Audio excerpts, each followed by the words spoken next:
Tapi ini ayat Al-Qur'an yang mengatakan demikian. Loh, Mas tuh penafsirannya itu yang hanya berbentuk fisik. Gitu. Ini Ibu bukan penafsiran saya tidak pernah menafsirkan ini. berat.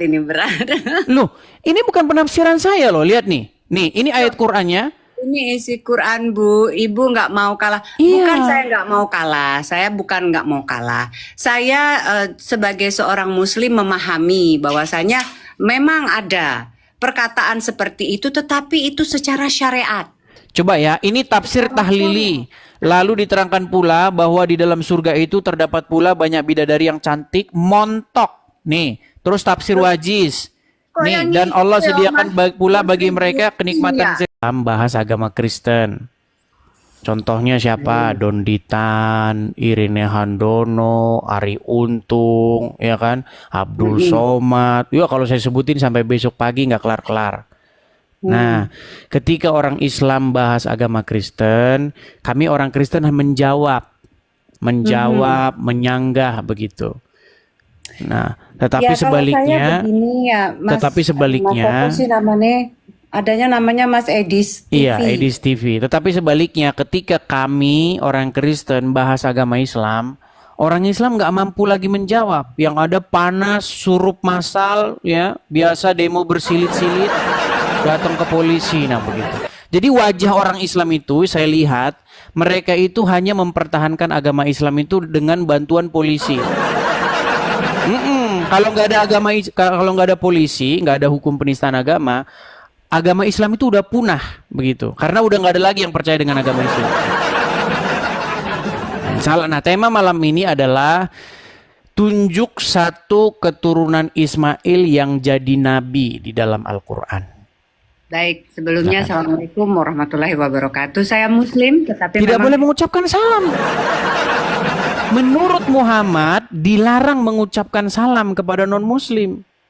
Oh, saya mengucapkan salam ke teman-teman yang Muslim di sini. Oh begitu, baik silakan lanjut. Ya, oke, baik ya. Oke, sebelumnya Mas Edi, saya sendiri kalau berbicara tentang ilmu Al-Quran, mungkin Mas Edi, karena katanya tadi 13 tahun ya. Betul, 13 tahun saya beramal. Kan ataupun menafsirkan Al-Quran itu sendiri. Luar biasa, terima kasih sebelumnya. Ya, saya sebagai seorang Muslim masih sangat kosong ilmu saya. Tetapi pertanyaan saya belum bisa menjawab ini, Mas. Pertanyaan saya malah saya ingin tahu, yang memberikan statement ataupun yang menulis hal ini, tema untuk malam ini siapa dulu? Saya menulis tunjuk satu keturunan Ismail yang jadi nabi di Quran. Karena orang Islam itu sudah berbohong berjamaah bahwa ada satu keturunan Ismail yang jadi nabi di Quran.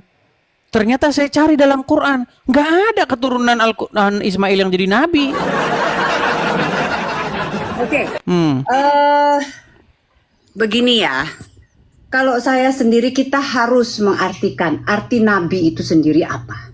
Oke, arti nabi itu sendiri apa? Baik, jadi ini pertanyaan bagus nih, karena kelihatan ibu ini cerdas ya, walaupun sayang sekali tidak mengerti agama Islam. Baik. Siapa? Tadi kan sudah mengakui, ibu sudah mengakui saya seorang awam. Belum begitu fasih, ilmu saya belum begitu tinggi seperti masnya, tetapi saya meyakini agama saya. Baik. Jadi kalau kita belajar akar sebuah kata atau mencari makna secara etimologi, kata nabi itu kan sudah jadi bahasa Indonesia. Akar katanya sebenarnya asal usulnya berasal dari bahasa Ibrani, dari kata nevi, ya, itu untuk laki-laki. Kalau untuk perempuan, neviah. Jadi nevi itu untuk laki-laki, itu tunggal satu. Tapi kalau neviim artinya nabi-nabi, banyak nabi. Nah, kalau neviah itu perempuan. Artinya apa? Artinya pelihat. Pelihat dalam pengertian dia melihat sesuatu yang disingkapkan, yang akan terjadi di masa lampau. Begitu. Itu arti nabi. Nah, agama Islam itu mengambil kosakata nabi itu, tapi sayang sekali tidak mengerti artinya. Nah, Makanya sekarang ketika kita cari akar kata nabi di dalam agama Islam, itu artinya berasal dari kata an-naba yang artinya dari tempat tinggi. Dari tempat tinggi. Iya. Berarti itu adalah menurut definisi agama Islam, tapi ya seperti biasa ngarang bebas. Iya. gitu, Mas. Jadi dalam pengertiannya nabi ataupun rasul itu adalah penyampai pesan, penyampai berita. Ya, nah dari kata mana yang Mas tadi sebutkan itu bisa refer dari berbagai macam bahasa. Tetapi yang kita believe, yang kita percaya bahwasanya Rasul ataupun Nabi itu adalah penyampai pesan. Nah, kalau kembali lagi ke topik ataupun subjek yang Mas tulis malam ini, Tuhan menginginkan siapapun yang Dia tunjuk untuk menyampaikan pesan. Betul, tetapi kita kan punya dasar kan? Artinya begini, ini kan peristiwa-peristiwa yang sudah terjadi di masa lampau nih Bu, betul? Nah, kita sama-sama, keyakinan kita sama, Tuhan menunjuk siapapun yang Dia tunjuk untuk menyampaikan pesannya. Nah, sebelum kita lebih jauh, karena nanti kalau kita bahas pesannya itu beda. Pesan Muhammad dengan pesan para rasul di dalam Taurat, di dalam Injil itu berbeda 180 derajat. Bagaimana Mas bisa berkata seperti itu? Secara di dalam Al-Quran sendiri, kami mengimani bahwasanya ada kitab-kitab selain dari Al-Quran sebelum Al-Quran. Nah, ini yang jadi masalah. Begini, ketika saya membaca Al-Quran, Bu, ya, yang saya lihat di dalam Al-Quran disuruh beriman kepada kitab-kitab sebelumnya. Ya. Disuruh beriman kepada Injil, disuruh beriman kepada Taurat. Tetapi yang jadi masalah besar adalah di rumah orang Islam sekarang tidak ada dua kitab itu. Tidak ada kitab Taurat dan tidak ada kitab Injil. Yang ada adalah kitab-kitab yang datang sesudah Al-Quran. Kitab yang mengatakan bahwa di surga ada pesta, mohon maaf nih, pesta SEX. Ya kan? Ya, mungkin Ibu sebagai muslim belum pernah mendengar itu. Mas yang sendiri dapat referensi itu dari mana dulu? Loh, begini, baik. Sebelum ini ya, kita bicara fakta yang nyata. Begini, saya ini punya banyak teman muslim dan saya sering sekali zaman tahun 2014 sebelum ada TikTok, saya itu datang ke rumah-rumah muslim. Nah, ketika saya datang ke rumah-rumah muslim, tidak pernah saya jumpai di rumahnya itu ada Injil ataupun Taurat. Tetapi yang ada di rumahnya itu kitab-kitab fikih, kitab-kitab hadis, kitab karangan ulama A, ulama B, ulama C. Padahal Al-Quran memerintahkan untuk beriman kepada yang sebelum Al-Quran. Begini Mas, kalau begitu yang salah itu bukan orang Islamnya yang rumah yang Mas datangin, yang salahnya itu Mas. Kenapa kita masuk ke rumah yang orang Muslim yang seperti itu, yang kurang ilmunya? Harusnya Mas dari referensi ataupun keingintahuannya Mas, harusnya Mas masuk ke rumah-rumah orang Muslim atau Muslimah yang mempunyai pengetahuan yang lebih tinggi supaya Mas bisa berdiskusi, bisa berdebat dengan baik gitu, dengan memuaskan. Baik, begini Bu, begini. Ibu kan seorang muslimah ya? Yo. Oke, sekarang saya mau tanya dengan jujur, apakah di rumah Ibu ada Taurat ataupun Injil? Kalau Injil, saya banyak saudara ya. Bukan, di rumah Ibu adakah Taurat dan Injil? Tidak ada. Tidak ada. Itu fakta nyata bahwasanya umat Muslim tidak menjalankan Al-Quran. Justru ini yang umat Muslim jalankan. Coba ya, Ibu mungkin belum pernah dengar ini.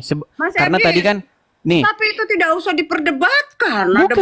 Bukan, kita nggak berdebat, kita hanya sharing saja, sharing. Inilah yang dipercaya oleh umat Muslim. Lihat ya, kitab ini yang dipercaya umat Muslim. Yes. Nah, makanya di dalam rumah orang Islam yang ada kitab tadi, Tamasya ke Surga, kitab Syekh ini, kitab Syekh itu. Coba di rumah umat Muslim ada Taurat dan Injil. Pasti umat Muslim tidak seperti yang tadi itu. Mas Edi, sepertinya saya salah ya. Saya salah masuk ke room karena the way saya untuk berdebat, mencari sesama sharing dan inspirasi ya dalam perdebatan yang membuahkan hasil yang baik itu, referensi saya bukan dengan ustadz-ustadz yang membicarakan hal-hal yang sangat fisik manusiawi kayak gitu. Ya, ini kan sangat fisik ya bentuknya ya dari yang tadi dimainkan ya recordingnya ya. Ya, itu sangat fisik dan tidak ada namanya di surga itu kita bermain fisik lagi. Kita sudah menjadi ruh pada saat kita di surga. Salah, Bu. Mau saya tidak. tunjukkan dasarnya dalam Al-Quran? Tidak. Mau saya Ya. tunjukkan dasarnya? Jadi pada saat kita sudah di surga, kita sudah bukan lagi berbentuk fisik, sudah tidak ada jasad kita. Kita Kristen. kembali lagi ke ruh. Itu paham Kristen, Bu. Loh, itu paham saya Muslim. Saya Di dalam percaya- Islam bukan itu. Baik, saya tunjukkan ayatnya. Itu ada di dalam Quran, surat nih. Ini nama suratnya ya. Di dalam Quran tertulis nih, dalam surat An-Naba. Ini surat An-Naba ya. Ya, waqaiba atroban. Ya, coba nih sebentar saya balikkan kamera saya biar kelihatan jelas penuh. Sebentar ya, Bu ya. Nih, saya balikkan. Lihat itu. Dan Allah sediakan bagi mereka kenikmatan seksual dan pemberi ketentraman hati, bidadari surga, yaitu gadis-gadis jelita berpayudara montok. Mohon maaf nih, Bu. Loh, ini memang Al-Quran. Ya tidak, itu bukan Al-Quran itu. Loh, ini Al-Quran, Bu, dalam surat An-Naba nomor 33. Iya, ibu yang salah. No. Kita tidak mencari di sini kesalahan ataupun apa. Kita mencari Bukan, karena begini, karena tadi Ibu mengatakan di surga, dan di pengertian kehidupan yang orang akan datang itu bentuknya adalah roh, seperti malaikat, betul? betul. Tidak ada lagi kegiatan aktivitas fisik seperti seksual dan lain sebagainya, betul? Sudah lebih daripada itu. Kita Iya, percaya. sayangnya itu ajaran Kristen. Ajaran Islam bukan seperti itu. Waduh, Masnya berbahaya sama ini. referensinya. Referensinya ini, Bu, saya tunjukkan. Referensi Muslim yang Mas ambil itu referensi Muslim yang tingkat sangat dasar. Masnya salah gaul, salah Oke. main. Coba ya, kita tunjukkan surat An-Naba ayat 33 ya. An-Naba 33 saya tunjukkan, Bu. Supaya kita tidak jadi asumsi liar dan kita juga tidak ngarang bebas ya. Nih, saya balikkan kamera saya. Mas Edis, Saya tadi tunjukkan. kepencet loh. Nih ya. Nih, ini An-Naba 33, Bu. Surat An-Naba 33. Nih, di dalam tafsir-tafsirnya ini banyak sekali nih tafsir Ibu nih. bacanya Quran. Dan Oh, perawan-perawan. Ini Tidak. gadis-gadis remaja yang mendapatkan gadis-gadis muda yang buah dadanya masih kencang ini. Mas, apakah harus dibawa pembicaraan seperti itu hanya untuk menjelekkan satu kekurangan? Saya tidak agama menjelekkan. lain? Enggak. Bu Bima, ini memang benar. Ini Tafsiran. tafsir saya tidak mengada-ada. Tafsiran Mas itu, itulah tadi saya bilang, tafsiran Mas itu masih ditafsir oleh orang-orang yang punya ilmu rendah. Waduh, apakah ini lihat nih tafsir As-Sa'idi Tafsir, Syekh sayang. Abdurrahman bin Nasyir ini. Itu tafsir. Manusia bisa mengartikan itu seapa saja, ya. Oke, baik, kita cari bukan yang tafsirnya ya, sebentar ya. Kita cari yang bukan tafsirnya. Emangnya Mas Ini sudah pernah pergi ke akhirat sono, ke surga? Kan Muhammad, belum. tadi kan yang bilang Muhammad tamasya ke surga. Muhammad sudah pernah ke surga. No. Nah, Muhammad yang bilang begitu dalam kitab tadi tamasya ke surga. Nih ya. Ini adalah salah satu contoh Quran di Nabi mana Muhammad ke surga itu Isra Mi'raj, Mas, ya. Di mana dia di situ banyak ilmu, banyak yang dia dia lihat, banyak kesedihan, banyak vision yang nanti dia akan lihat di akhir zaman. Itu. Ya, jadi bukan manusia perempuan-perempuan yang itu, kita belum kiamat. tapi ini ayat Al-Qur'an yang mengatakan demikian. Loh, Mas tuh penafsirannya itu yang hanya berbentuk fisik. Gitu. Ini Ibu, bukan penafsiran saya tidak pernah menafsirkan ini. berat. Loh, ini bukan penafsiran saya loh, lihat nih. Nih, ini ayat Qur'annya. Ini isi Quran, Bu. Ibu nggak mau kalah. Iya. Bukan saya nggak mau kalah. Saya bukan nggak mau kalah. Saya sebagai seorang Muslim memahami bahwasanya memang ada perkataan seperti itu, tetapi itu secara syariat. Coba ya, ini tafsir tahlili. Lalu diterangkan pula bahwa di dalam surga itu terdapat pula banyak bidadari yang cantik, montok. Nih, terus tafsir wajiz. Kok Nih, yang dan itu Allah ya, sediakan Mas pula bagi Muslim? mereka kenikmatan Iya. seksual dan pemberi ketentraman hati, yaitu bidadari surga, gadis-gadis cantik, jelita berpayudara montok. Mas Eris, Mas Eris, Mas Hmm. Eris, boleh Hmm. nggak saya tanya? Tujuan live stream ini sebenarnya untuk apa, Mas? Begini, Bu, saya ceritakan asal-usulnya. Jadi, banyak orang-orang Islam seperti Zakir Naik, kemudian Donditan, dan banyak sekali kaum-kaum muslim yang mengatakan begini, Yesus kami, Yesus di dalam Injil, menubuatkan akan datang Nabi namanya Muhammad. Atau inti pesan mereka adalah ingin membenarkan seorang Muhammad. Nah, karena mereka berlaku seperti itu, mengatakan bahwa Yesus kami menubuatkan seorang bernama Muhammad, maka di sini saya sebagai orang Kristen saya bilang, ajarannya berbeda, Bro. Berbedanya gimana? Yesus mengajarkan di kehidupan yang akan datang tidak ada kawin mawin. Muhammad mengajarkan di kehidupan yang akan datang ada bahkan pesta. Pesta S-E. Itu ajaran Muhammad, Bu. Yang mengatakan itu bukan saya. Tahu, Mas, mungkin ya, Mas juga harus tahu di mana Nabi Muhammad sendiri mengatakan bahwasanya Islam sendiri itu terbagi oleh berbagai berapa golongan di akhir zaman itu nanti ya. Nah, kita sendiri juga tidak tahu di mana atau apa golongan yang mana yang paling pure, yang paling benar ajarannya. Tetapi harus yang sesuai dengan Al-Quran. Al-Quran itu dibuat berapa tahun setelah Nabi Muhammad meninggal? Oh, berarti Al-Quran sekarang tidak valid? Enggak, saya mau tanya dulu sama Masnya. Ilmunya. Lama setelah Muhammad meninggal. Berapa tahun? Menurut cerita orang Islam, Al-Quran yang ada sekarang ini dibuat oleh yang namanya Utsman bin Affan. Berapa tahun setelah Nabi Muhammad meninggal? Ya, kalau kita belajar secara sejarah sebenarnya Al-Quran baru fix itu tahun 1923 di Kairo, Mesir. Iya. Quran yang sekarang ini teksnya seragam itu baru terjadi tahun 1923. 300 tahun setelah meninggal wafatnya Nabi Muhammad SAW. Ya, taruhlah 300 tahun. Artinya bagaimana kita bisa mempercayai itu sebagai informasi yang valid? Nih, ini contoh ya. Mungkin kan Ibu kan sudah bilang orang yang tidak begitu paham dengan agama Islam. Ini di acara sebuah televisi di Trans TV, seorang ustadz berceramah seperti ini. Perhatikan. Viral ceramah seorang ustadz selebriti Indonesia dalam acara TV agama di salah satu TV swasta di Indonesia yang dengan gamblang menyebutkan soal pesta seks. Acara ini. Oke, saya ini kan videonya langsung saja ya. Videonya langsung nih. Saya udah lihat itu. Iya, enggak, biar teman-teman juga melihat nih, lihat nih ya, biar teman-teman mendengar. Coba nih. Istiqomah Islam agama. Coba nih, lihat nih. Salah satu nikmat yang ada dalam surga adalah pesta seks. Minta maaf, karena inilah yang kita tahan-tahan di dunia. Inilah yang kita tahan-tahan di dunia. Dan kenikmatan terbesar yang diberikan Allah Subhanahu wa Ta'ala di surga adalah pesta seks.